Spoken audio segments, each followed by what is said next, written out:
नमस्कार। Industrial sociology में हम देख रहे हैं advantage and disadvantage of trade union, श्रम संघ के लाभ और हानियाँ। श्रम संघ श्रमिकों का वह संघ है जिसका मुख्य रूप से इसके सदस्यों की रोज़गार की दशाओं को बनाए रखने हेतु और उन्हें सुधारने का गठन किया जाता है। यह श्रमिकों का वह संगठन है जिसमें श्रमिकों की सामाजिक, आर्थिक, राजनीतिक हितों को प्रोत्साहन, संरक्षण एवं सुधार और सामूहिक शक्ति के द्वारा उन्हें बल दिया जाता है। श्रमिक संघ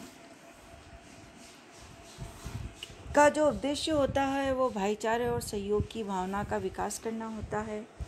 श्रमिकों और मालिकों के बीच में सहयोग की भावना उत्पन्न करना होता है। श्रमिक संघ और उनके सदस्यों की बीमारी के हेतु और उनकी कठिनाइयों के समय उनकी मदद हो, इसके लिए एक कोष भी बनाया जाता है। सामाजिक सुरक्षा योजनाएं जैसे प्रोविडेंट फंड है, बीमा है, इसके द्वारा भी श्रमिक संघ उनकी मदद करता है। तो आज हम देख रहे हैं कि श्रम संघों के क्या लाभ हैं। श्रम संघ के कार्यों से हमें यह मालूम पड़ता है कि इन संगठनों के द्वारा श्रमिकों के सामाजिक, आर्थिक और राजनीतिक हितों का पूरा ध्यान रखा जाता है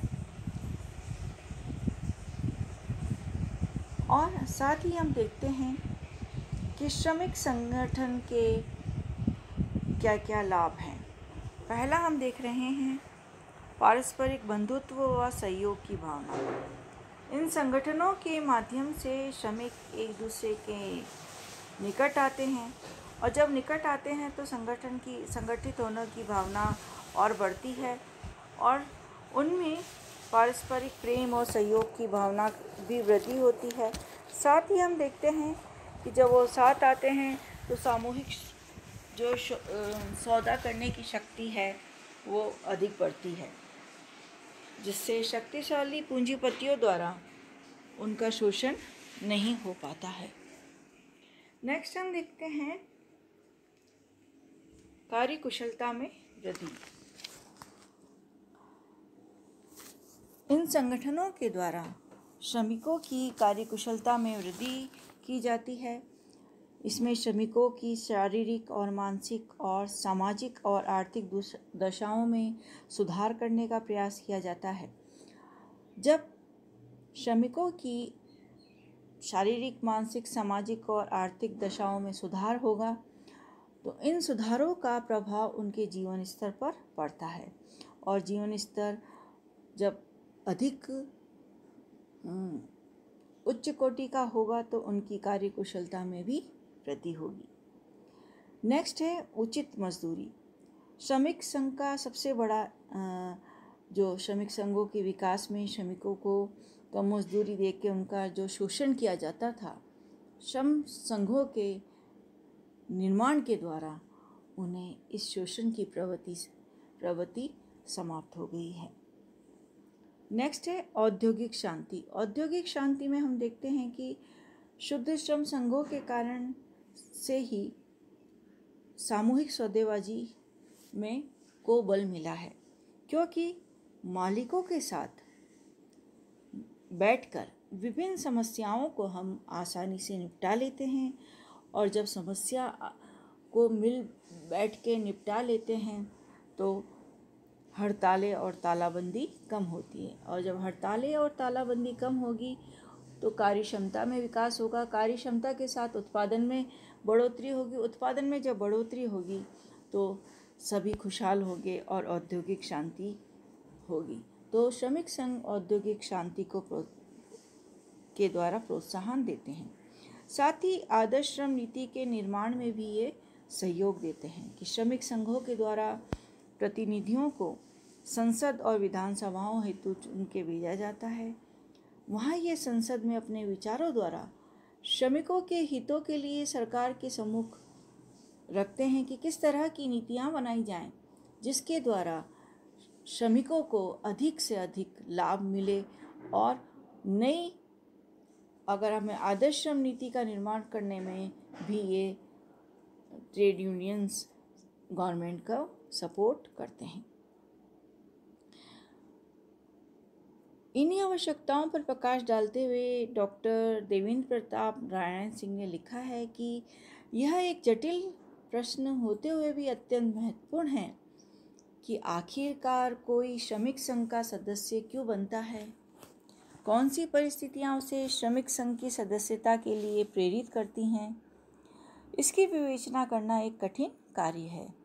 अब यह कहा जा सकता है कि प्राचीन श्रमिकों की अपेक्षा आज का श्रमिक अपने स्वार्थों की रक्षा के अतिरिक्त अच्छे जीवन स्तर के निर्माण की कल्पना भी करता है। यदि यह देखा जाए तो यह मालूम होगा कि अकेले श्रमिक का कोई अस्तित्व नहीं है। उसका अस्तित्व तो एक संगठन शक्ति में है, और जब तक संगठन नहीं होगा तब तक उसे अपना पहचान नहीं मिलेगी, और इस संगठन शक्ति के द्वारा ही वो अनेक सुविधाओं को प्राप्त करने का प्रयास करता है। क्योंकि हम देखते हैं कि यदि श्रमिक को प्राथमिक आवश्यकताओं का हम अगर अध्ययन करें तो यह मालूम होगा कि श्रमिक के समक्ष रोटी, कपड़ा, मकान और शिक्षा एक गंभीर समस्या है, और इन समस्याओं का निवारण तभी संभव है जब वह संगठित होकर इनकी पूर्ति कर सके, और यदि संगठन में वो संगठन का सदस्य बनकर ये कार्य करता है तो उसे सुख एवं शांति का मार्ग अपना सकता है। यदि हम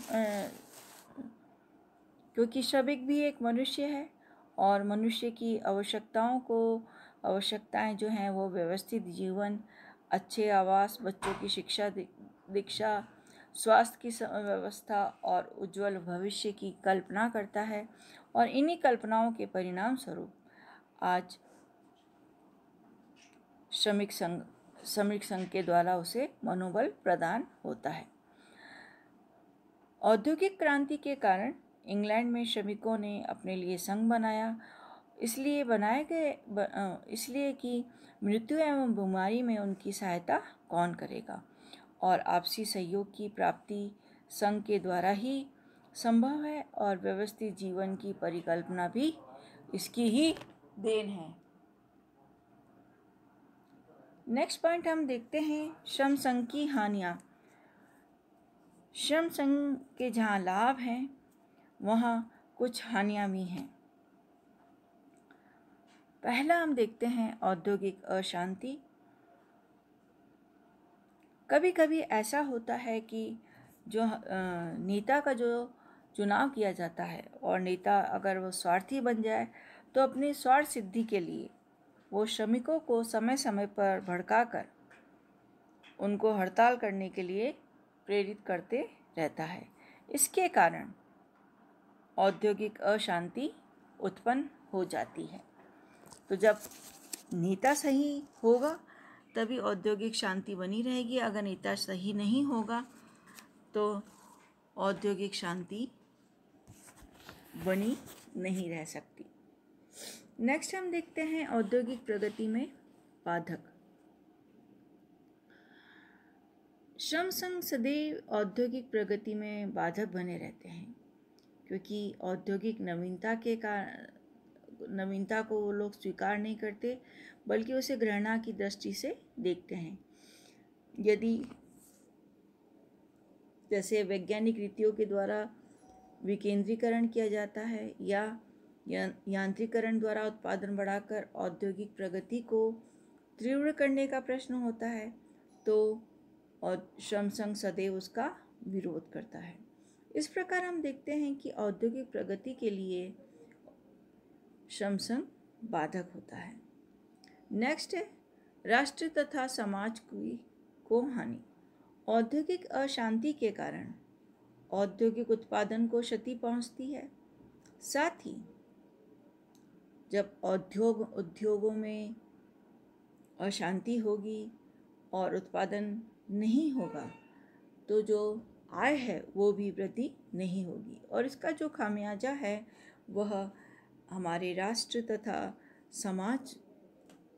समाज को भुगतना पड़ता है और राष्ट्र तथा समाज को बहुत हानि होती है। साथ ही हम देखते हैं कि उत्पादन व्यय में वृद्धि होने से वस्तुओं के मूल्य में भी वृद्धि हो जाती है और इसके कारण जो उपभोक्ता वर्ग है उसे कठिनाइयों का सामना करना पड़ता है तथा अपने रहन सहन की लागत में वृद्धि करनी पड़ती है। नेक्स्ट पॉइंट हम देखते हैं पारस्परिक मतभेदों को बढ़ावा। श्रम संघ के द्वारा पारस्परिक मतभेदों को किस तरह से बढ़ाया जाता है कि कभी कभी श्रम संघ के नेताओं के पारस्परिक मतभेद के कारण भी सरकार की श्रम संबंधी योजनाएं बेकार और निष्क्रिय हो जाती हैं, क्योंकि कभी कभी तो इन मतभेदों के कारण श्रम संघ का अस्तित्व को भी खतरा उत्पन्न हो जाता है। नेक्स्ट है साम्यवाद को बढ़ावा। श्रम संघों के अस्तित्व से साम्यवादी विचारधारा को प्रोत्साहन मिलता है। तो इस तरह से हमने आज देखा कि श्रम संघ के क्या लाभ हैं और क्या हानियां हैं। अपना बहुत ध्यान रखिएगा, घर से नहीं निकलिएगा और सुरक्षा ही बचाव है। धन्यवाद।